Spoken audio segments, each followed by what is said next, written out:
Tanner, did you hear about the new Paisanos deal? More pizza, less dough. Medium, one topping, $5.99. Are you out of your mind? I'm going to order it right now, buddy. What's the code? Yes, $5.99 pizza. Hurry up, man. Press send. I'm hungry. I'm on it, buddy. Yes. Coming up on the Santana Moss Show, I'm Clinton Yates. We get into Trent Williams and Washington's football team not getting along whatsoever. Welcome back. Welcome back. Welcome back.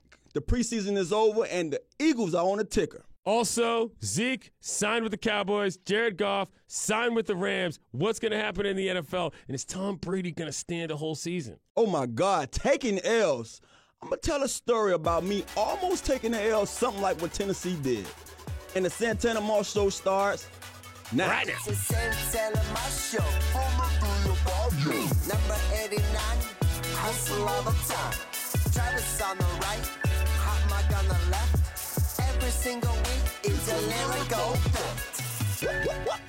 Now I'm ready to go. What's up, kiddos? It is not Travis Thomas. Not remotely. It's your boy, Yeehaw Yates, here, of course, on the Santana Moss Show with one Tanner, Santana Moss. What's up, Tanner? Hey, man, first of all, I want to tell you thank you. course. I know you're a busy man. I stay plugged in. I'm watching you, and I'm like, this guy said he's going to do my show today.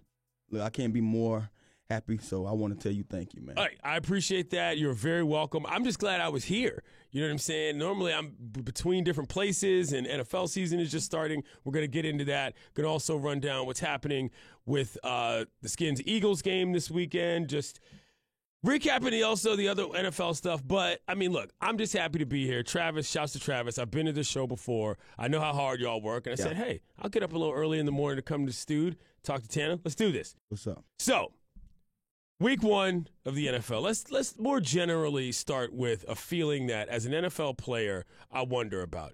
There's a lot of different phases to the NFL offseason. Yeah. There's minicamp. Then you get to OTAs. Then you get to training camp. And then you finally get a game. And there's a lot of different stages. There's, first weeks. There's cut down day. There's a lot of stuff. Let's just say it is this day and you're playing week one. On the Wednesday or whatever day of the week it is before week one's game, how are you feeling as a player in the league? It's almost like anticipating Christmas.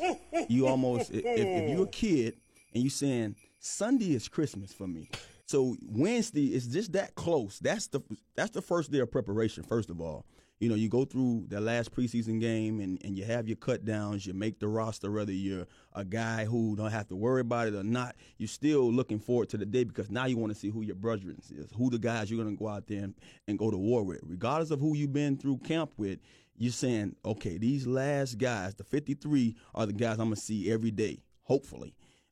So that Saturday goes by and you finally find out. Normally you might have a team gathering, like a team function, a party or something. Most coaches might say, hey, let's celebrate the guys who made it. So you look forward to that. And then Sunday, you're back out there practicing something light. And then Monday, you go through that phase of saying, okay, we have to view this thing as how we would do it through the season. So we're not going to do much on Monday and Tuesday. We probably come in and watch film and do a light walkthrough. But Tuesday's our day off. Wednesday, we start week one. Wednesday is the preparation of how we're going to do this thing throughout the season. So everyone is eager to sit in those meetings and get that playbook and say, this is what we're going to do against our opponent. So it's like anticipation that day you're going to get all your gifts that you've been waiting on, like Christmas is coming. Finally get to open them. Yeah. Everybody else just gets to deal with the wrapping paper that's the trash. Speaking of wrapping paper getting thrown away, Washington, Ashburn, we got a lot of situations that are coming out of Skins camp. Mm-hmm. We're going to start with the Trent Williams one. Yeah. Now, it's very easy to look at the Trent Williams situation and say, well, he was one of the best players in the history of the team. They should be paying him. This shouldn't be an issue. But Trent is coming at it from a place that's a little different. What do you understand about this? Not just as somebody that used to be on the team, but a guy who knows Trent a little bit also. Yeah, it's kind of hard because leading up to now, you understand a little bit from what, just from talking to Trent early in this process, way before he even got to where, the national media heard about it. I understood where he came from. Trent was a guy that just was kind of pissed off about his situation, his medical situation. So I heard that. I actually got a chance to see it, talk to him personally. I wouldn't share nothing of that with the media because I just felt like being a friend of his, if he didn't want that out, I wouldn't put that out, regardless of where I sit at now and what side I'm on. As things slowly came out, I was able to chime in a little bit more on things because I'm like, oh, well, if you know that, then I would tell you my part about that I know. Sitting here now, hearing that, okay, he went through the whole preseason before training camp and didn't show up. Now training camp comes, he don't show up, and he said, hey, I'm not even trying to play for you guys. And then now you're hearing speculations, from D. Hall saying that he might be in Ashburn sooner than later. And so now I'm saying to myself, I'm very interested in seeing that really happen because hearing what I heard from him personally, it wasn't about the money, never. It was all about his medical condition.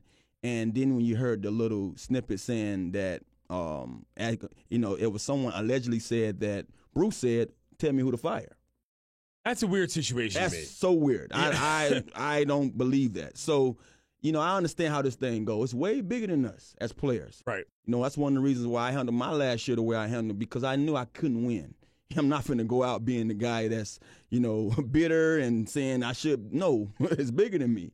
And regardless of how I feel, someone and everyone will find a way to take someone else's side, and it will be the organization side. So I'm never going to fight them like that. Let me ask you this, though.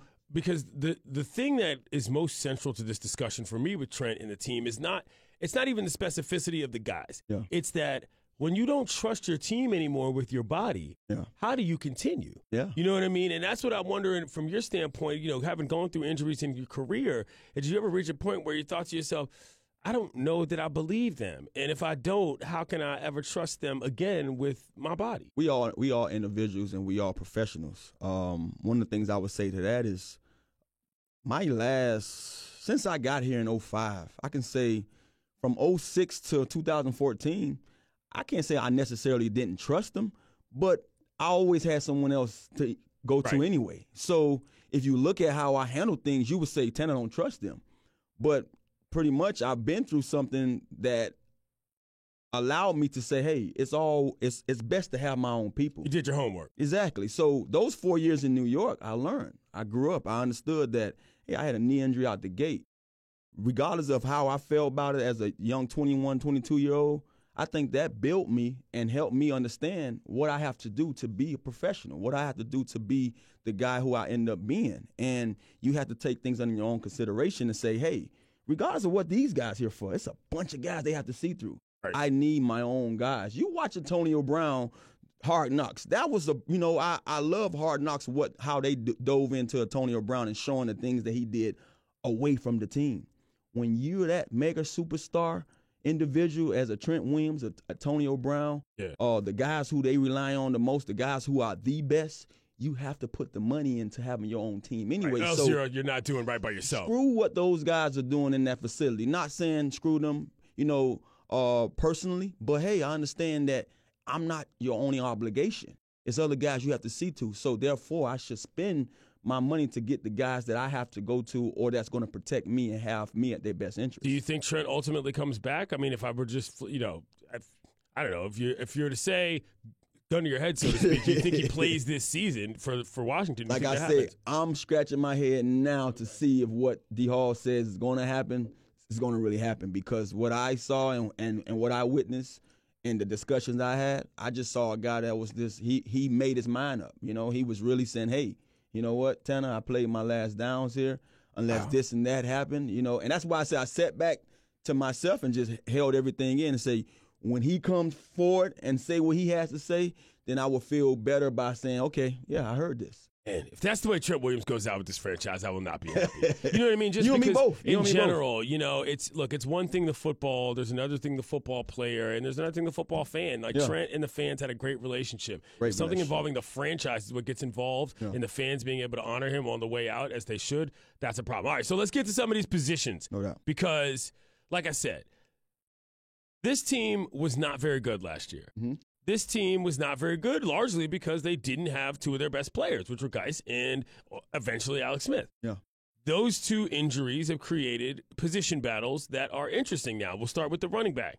AP, been there for a little bit, but AP has gotten on. He's up there in age. He's still a productive back, but Geis is back. Yeah. So you've got a decision to make there as to who's on the depth chart where. Not that it really is going to matter that much once the overall probably touches come out, but there's egos to be massaged and dealt with there. Do you start AP? Do you start Geis? What's your depth chart look like in that situation, Tanner? You know what? Coming into this week, I just knew that AP would be the starter. From the preseason, how things, panned out, the carries that he got in that week 3 performance, seeing what he brought to the table still, I'm like, AP's our guy. AP should be our guy. Not saying, nothing or less about Geis. I know what Geis could bring. He actually showed that, too. And that last, his first preseason performance this year, that we can rely on him. But the thing I came into this season with saying that you have a luxury in having both of these guys. Yeah. Geis has been a guy that set out the whole entire last season because of a knee injury. You don't have to rush things with him. We know he's the future. On top of us knowing he was the future, he just put a stamp on showing us the kind of back he's going to be for our future. So do I want to rush that in week 1? Nah. Do I want to rush that in week 2? Do I want to see him the first 5 weeks being the guy carrying the load? No. So when I heard, Jay say, we're going to run our offense through Geis, I'm sitting here saying, Jay, do not be a guy that's You're ahead of schedule. I almost thought, like, are you trying to sabotage things? Are you trying to blow this thing up? Because I feel like you have a situation where you don't have to please anybody. Just run the guy who's, to me, has the hot feet. And I think that's AP. I think he's coming off a season that he proved everybody wrong and showed you what he can be. Now, you gave him a whole entire offseason with this team, and you're going to bench him? That's not the way you do it. And if anybody's going to run out of gas, it's going to be AP first. I mean, just based on age and mileage, it doesn't make sense to start. It's like, look, if you've got the milk in the fridge and somebody buys more milk, just finish the old milk Finish first. the cart. My mom used to tell me all the time, just because I bought that new carton of milk don't mean you open that one up.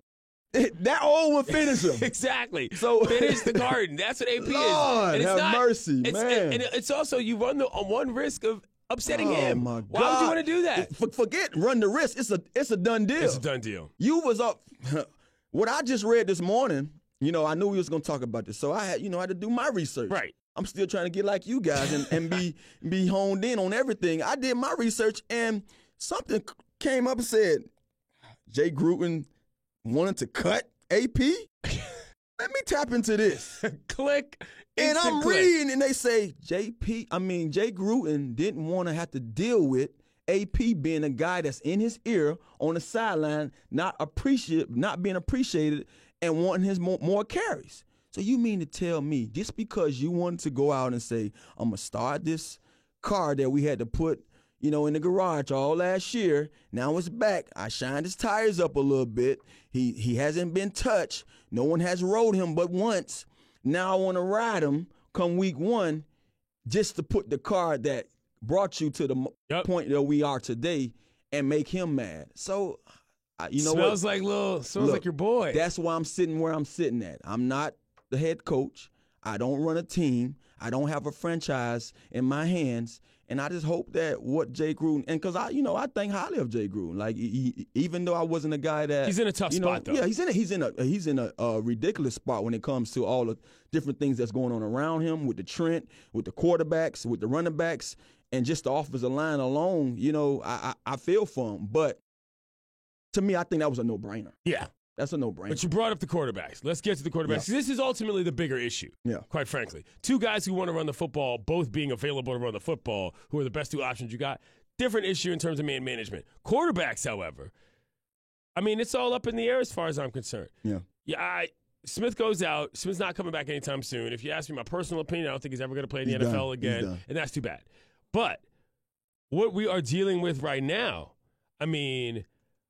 Tanner, when you looked at the whole preseason and then add the offseason to that as well in terms of picking up Keenum, who do you think makes the most sense, and who do you think it will end up being at the end of the season? Well, there's no question. I believe Hastett's going to be the guy eventually. Okay. There's no question to that. Especially how this kid. At the end of this actual football season, you think Haskins is going to be starting football games? If you ask me my truthful opinion, no, Yeah. I don't want him to be. You don't want him to. I Okay. want Case Keenum to have one of those years that just wow us. Like, Okay. oh my God! Like, Right. What happened to Case Keenum? That's Right. the Case Keenum that I saw 2 years ago. Like, we didn't expect it, but he showed us to put our foot where our mouth is. But truthfully, I believe that Haskins the guy, and it's only right to start. See, we're in a situation that we just talked about with Right. the running backs. You have a guy that you can really rely on out the gate. Show me what you have. You know what? Make me wrong. Show me that you really don't have no more in you. And then I can go Empty to the kid. carton. Yeah, empty the carton. So that's what I feel like the quarterback position is. I mean, you have a Case Keenum that who knows what you're going to do. One of those books where you read and you're saying, if you're going along with the story, you know what the next page is going to be like. This is one of those books that every page is different. You know what? We don't know what to be talking. We don't know what we're going to be talking about. This, it's like one of those movies, the Marvel movies, X-Men. X-Men is the only movie that I watched that it doesn't go next year. The story going to be totally different. Right. It's not like the Avengers. You saw what happened this year. Oh, next year is going to come from this year to next year. Man, X-Men is everywhere. So that's how this thing is with Case Keenum. You never know what you're going to get with him. And so, you know what? I'm allowing you because I know you have capability. I know you have something in you. Start us off. I'm crossing my fingers and my toes, Right. everything else, and hoping that you can show us that you're worthy. All right, last thing we'll get to before we break down the game and move on to the rest of the NFL is obviously the wide receiver position. Yeah. For those of you who don't know, Santana Moss, my favorite Skins player of all time. Definitely unseated Gary Clark. So he's definitely, if you're my favorite player on a team of all time, clearly you're my favorite wide receiver on a team of all time. So let's talk about the wide receivers on this current team. I saw a nice little feature about that kid Sims that really gave me a lot of interest in what he's really going to be trying to do this season. But overall, break this down for me in terms of what the team what the fans can expect, because this has been not exactly a position of strength recently, and particularly with Jordan Reed having more injuries. Where are we at with that, Tanner? You know what? It's funny because we get to 2019 and the Redskins finally said, you know what? We're going to take our losses and cut a guy. I remember a few years back, I'm not saying when, that I felt we should have did that before. But you know Right. what? They did what they did, and I was the odd guy out. Right. So I'm not the bitter guy. So at the end of the day, it is what it is. I didn't agree with Josh Doctson being cut. Okay. The only reason why, because regardless, I think the city has said, screw Josh Doctson. Yeah, a lot of people had given up on Josh. Yeah, they gave up on him. I understand that. But I was on a team when we had a guy like Carlos Rogers, and the city did the same thing.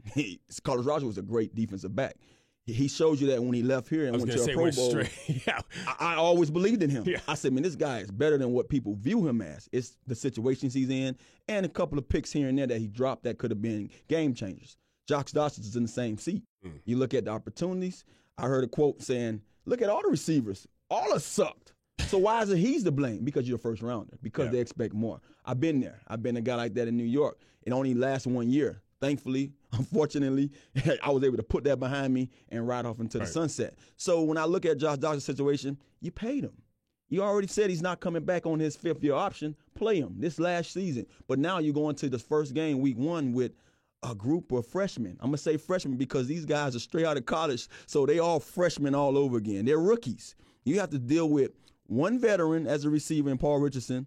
You could call Trey Quinn a veteran if you want, but he hasn't started yet. No.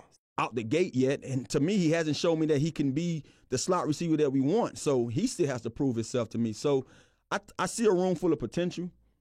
I wasn't happy with them letting go Josh Doctson, but I feel that all the other guys bring more value because of their special teams. Which is a they risk could be dual because athletes. I don't look. That to me is kind of playing it on the cheap. It kind of it's.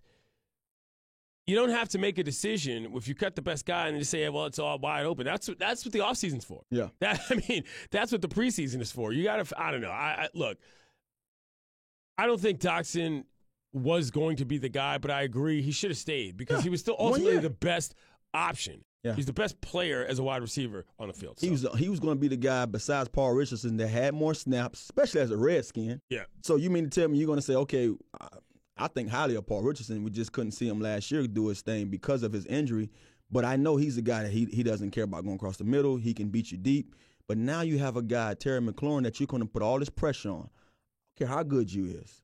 You know, you have to be the elite of elite athlete to go out there and be a rookie in this league and dominate. You know, a Barkley, a Baker. Yeah, you know what I mean? That's not easy to do, right? You know, those guys, Mayfield, those guys. And those guys were picked, by the way, 1 and 2 overall, exactly. not just in the first round. You're not just going to go out here and say, one of the things I look at is your Carter's careers. And I say, you can put up great numbers, but did you dominate?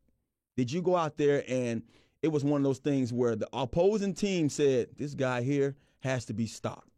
So I look at the situation with Terry and say, now you're in a situation where they want you to be a dominator. They putting you as a starting receiver in a league full of these are all men over here. It's no Miami, University of Miami, Ohio, what you want to call it, West Virginia's. Yeah. You're not going to play guys that you might have a left side that's pretty strong and everybody else is average. No, everybody from start to finish, when it comes to 1, 2, 3, they're going to be pretty strong. So it's hard to see a young guy be in those shoes, but they say he has a high ceiling.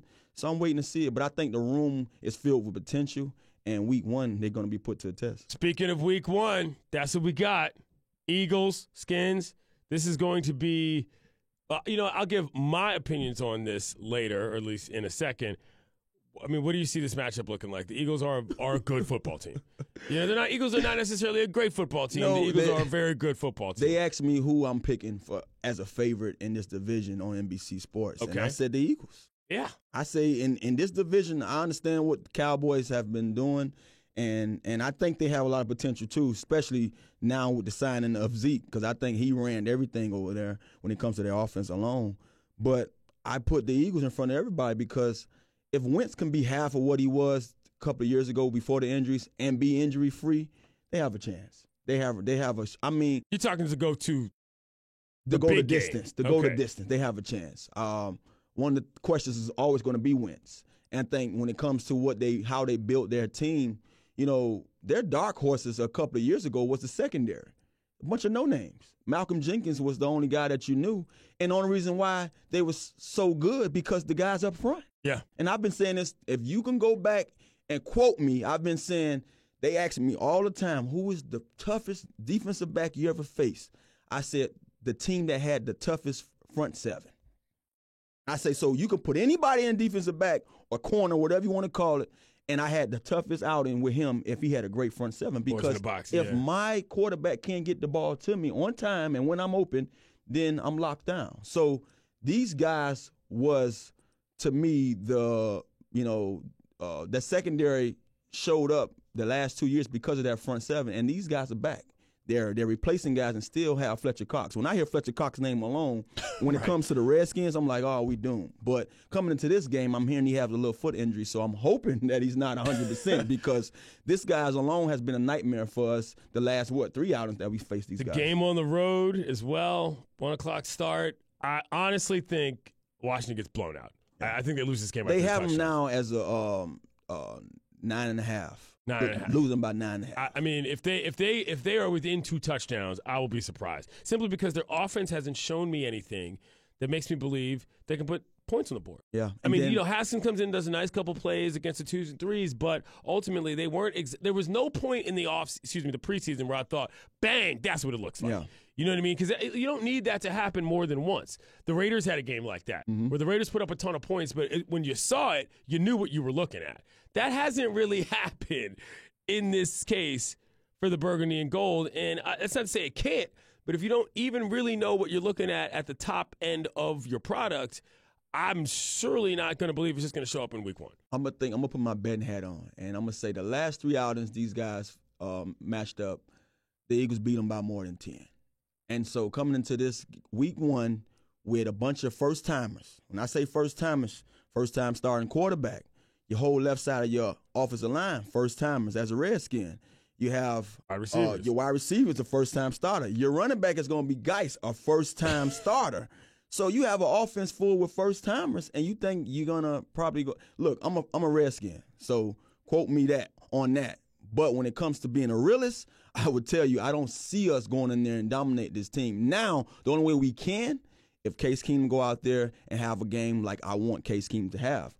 I think in order for us to win, in order for the Redskins to win, now let me say us. In order for the Redskins to win, they have to establish the run. If they can establish the run game and guys or AP or whoever they're going to get the ball or both get the ball and establish something throughout the game and sustain that throughout the entire game, they have a chance because I can't see us with a pass-happy Case Keenum trying to win. 24-10 Eagles.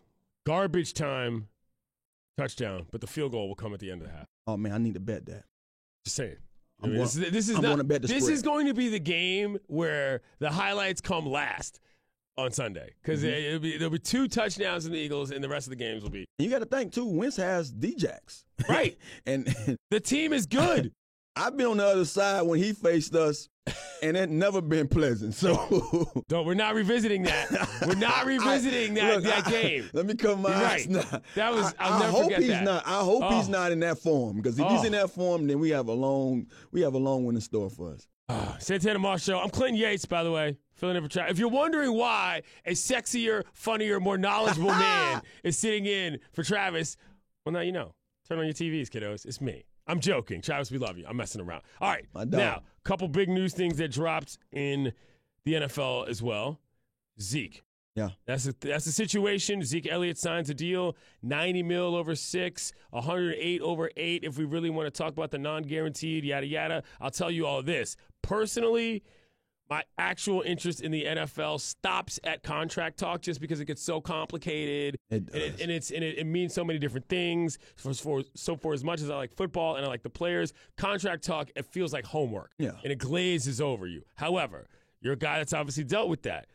When a guy like Zeke gets the big money and comes back into the locker room, what is the vibe like among the 53 who finally have to look at the dude and be like, okay, you're here. We're going to war. What's really going on? You're going to have a couple of guys that talk about the bag. You're going to have one of those, hey, man, let me get $1. Right. You know, let me hold something. One of them guys going to be, hey, let me hold $20. As a matter of fact, I left my wallet home.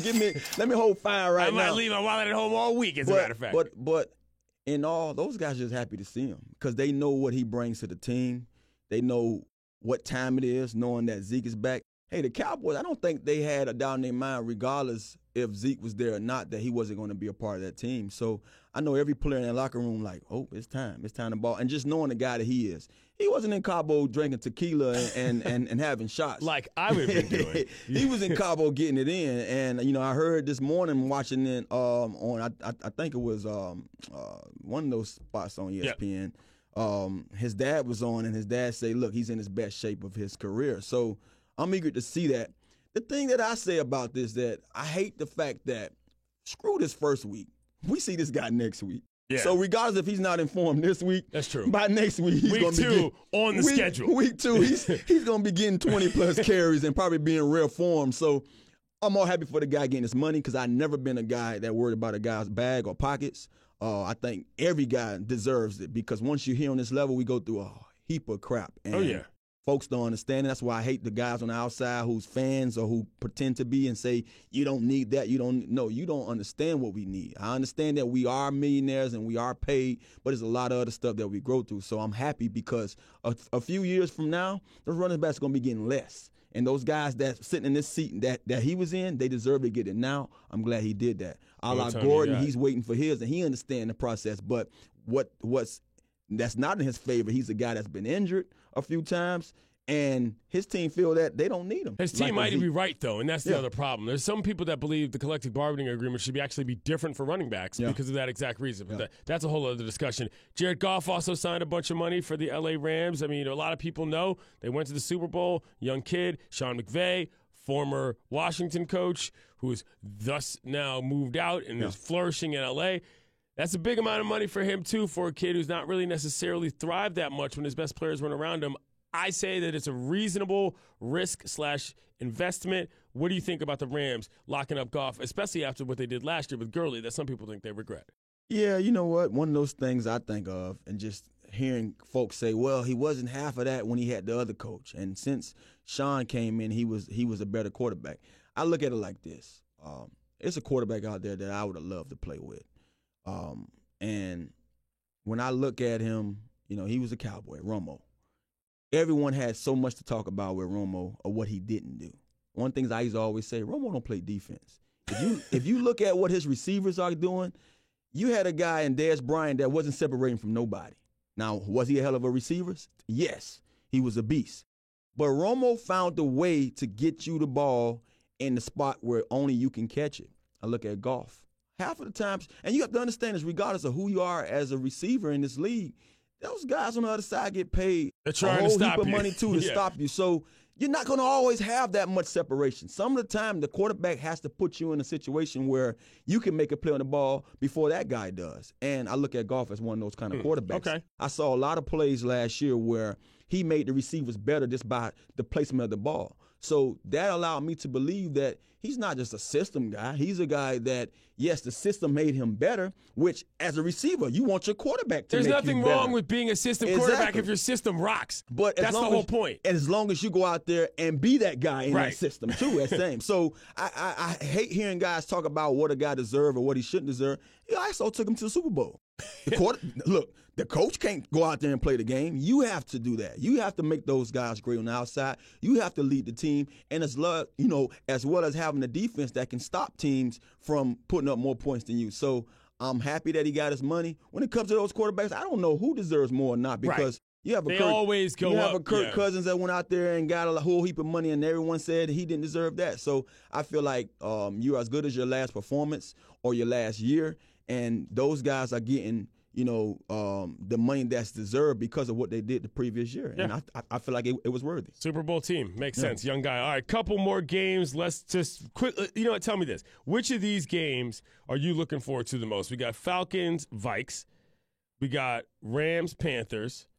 We got Steelers, Patriots, and we got Texans, Saints, which has become a very oddball game since the Texans decided to trade away their entire chance to win the daggone division. Yeah. I don't understand what that was about. How you trade away Xavier Cloud? What? I don't get that. I don't understand it either. Anyway, And, which of those games are you looking at that you like, Tanner? I mean, do I even have to say Steelers versus Patriots? Okay. Only reason because, all right, you have the Patriots, defending champs. These guys, last year was a year that you can say clearly they wasn't going to make it back. They wasn't going to be the team. It was it happened. Big time hill to climb. It happened. But besides that, the whole hoopla of what's been going on with AB and Le'Veon and Big Ben, to me, Big Ben has been a quarterback that has showed you receiver after receiver, I'm going to make it happen. Now, the only thing that I can say running back-wise, Le'Veon has been a part of those past teams with those receiver changes. What Connor showed me last year, if he can stay healthy, Connor could do what Le'Veon did. He's a different style Connor back. can play. He can play. He led the AFC in rushing Exactly. for the first 10 weeks of the year, I believe. I mean, that dude is good. So he showed me enough last year. And even in college, I was a big fan of this guy, just knowing what he went through there. But I'm high on Juju. Yeah. I'm high on him. And they have a guy, I believe his last name, Washington, another receiver. He's Okay. a guy that when I watched him come out of college, had a whole heap of numbers. And I saw him be a AB-like wide receiver, meaning that he came in with a bunch of guys in front of him, so he's only been getting a couple of reps here and there. Last year, you saw him flash here and there. This preseason, he's been flashing a lot. I can see him as being a Juju to AB. Juju light. Now he if would you- be a Juju to a Juju. I got Juju you. would Okay. be number All right. one. So the receiver core is not taking a hit, in your opinion. Not taking a hit at all, and I'm looking forward because I like Big Ben. Yeah. I'm a big fan of Big I Ben. went to college with Benjamin. I covered him in school. I've known Benjamin for a while. And knowing what Big Ben doing off the field, that's Big Ben's thing. When between those white lines, can play. I've been a fan of him because I see he gives his receivers second chances. And a lot of those times when you look at some of those reps and some of those plays, those guys not open in the first progression. Those guys get open because Big Ben's breaking the pocket and doing something more with the ball. So I want to see that game because of what the Patriots bring always. I want to see if they can be the Patriots of old without Gronk and see if those receivers that they have in store also can stand to the test. I got to tell you my thing about this, Tanner, for the season for the Pats, man. Like, dude, Tom Brady is 42 years old. Yeah. Like, they keep trading away backups for reasons I don't understand. Like, it's the NFL. This could end on any play. Yeah. And I don't mean, like, all this talk about all these contracts and when he's going to walk away from the game. It's entirely possible that somebody just hits the crap out of him and he doesn't get up. And, like, I don't seem to understand why nobody wants to seem to address that within the Pats because every succession plan they've had is just jettisoned. I mean, if you're a young guy in the league, what else could you want to do other than say, yeah, it was your boy who ended Tom Brady's career? And that would be reasonable because this is a completely violent sport, and hitting quarterbacks is something that you have to do as a part of the game. This seems to be not a discussed enough manner that simply his age and football ability is going to simply leave on one play because, hello, it's hard. Do I feel you on what you're saying? 100%. But I also would say this. Those mad scientists over there in that room. The TB12 cooking it up. Him and his scientists and outside of his staff, those coaches haven't led us wrong yet. They haven't. They showed us that they can shut down a Rams offense that they couldn't stop the typical offenses. They couldn't stop the Dolphins during the regular season. And you get to the Super Bowl and you stop the Rams. So what they do underneath those walls over there and between those walls and those halls, we would never know. So if you ever have to question what they're doing, don't do it. I'm not going to question because they taught me as a player. Look, they had Edelman sticking me in the slot as a receiver, and now he's number one of the best receivers in the league.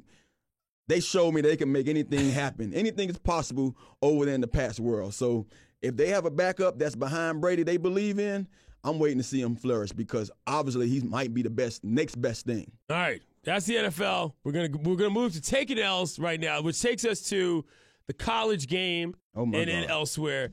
Now, look, for those of you who don't understand how college football works, there are big money schools. The big money schools have to fill the schedule, and oftentimes you can't fill the schedule with conference games because you just can't play that many conference games. That's just not how it works. So you got to pay schools to come to you, but it's not a big deal because they need the money, and it funds all their program for a year, and you get an easy win.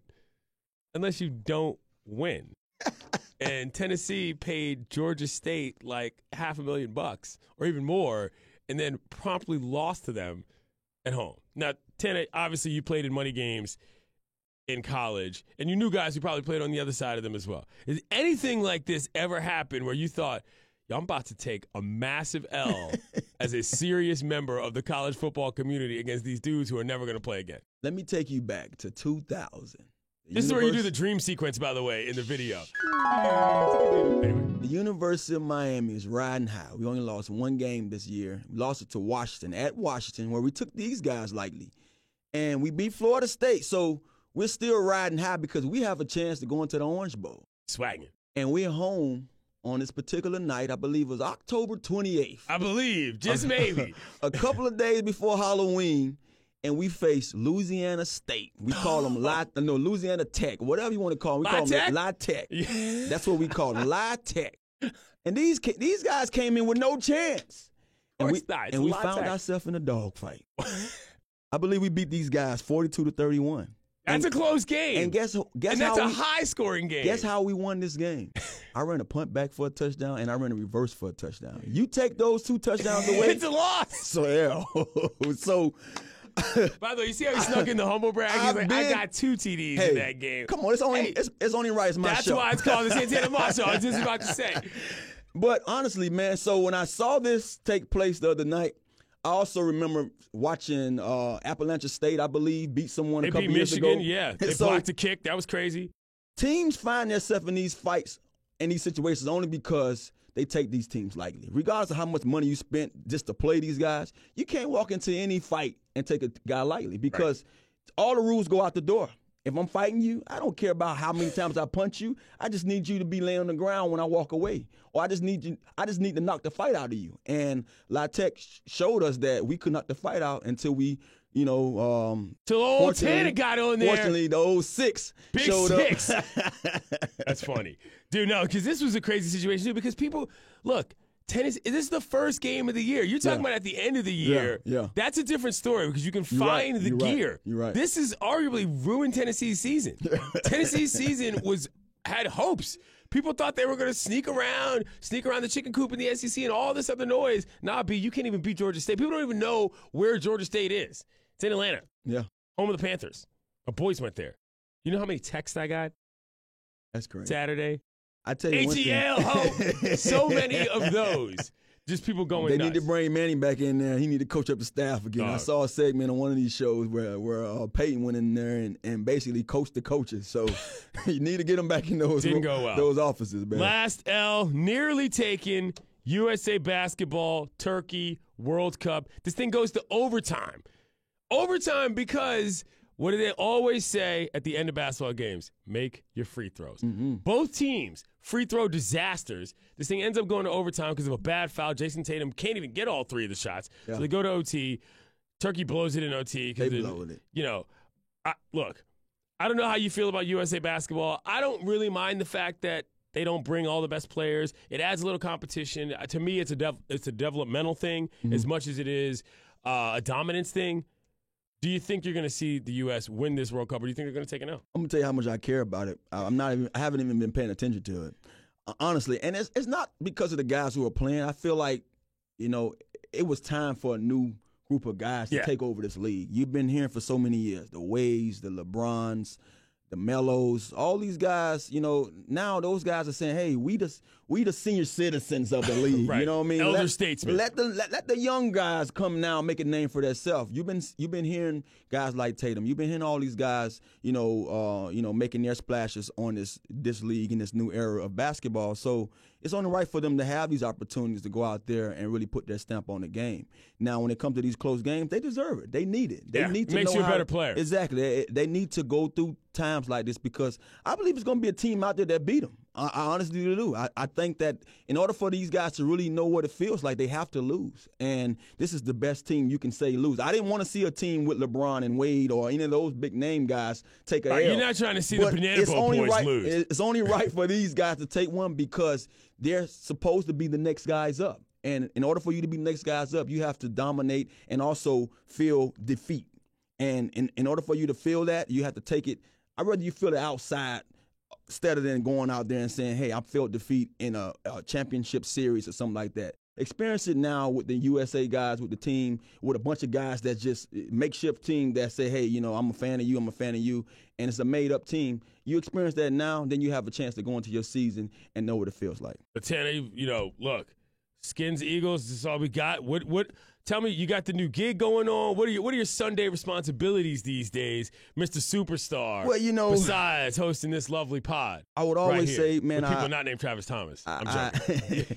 I tip my hat off to guys like you and Travis. This is something that you guys kind of had in your head. I asked Travis this one day, and I said, Travis, did you know you was going to be sitting in front of a mic one day talking this game? Travis said, yeah. Yeah, man. I knew that from day one. He is the on-his-grind Hall of Famer. So Travis is a hard worker. I would ask you the same thing. Coming up, did you want to be a writer, a columnist? Yeah, I mean, I knew I wanted to get to a certain point, and let me tell you this, Tanner.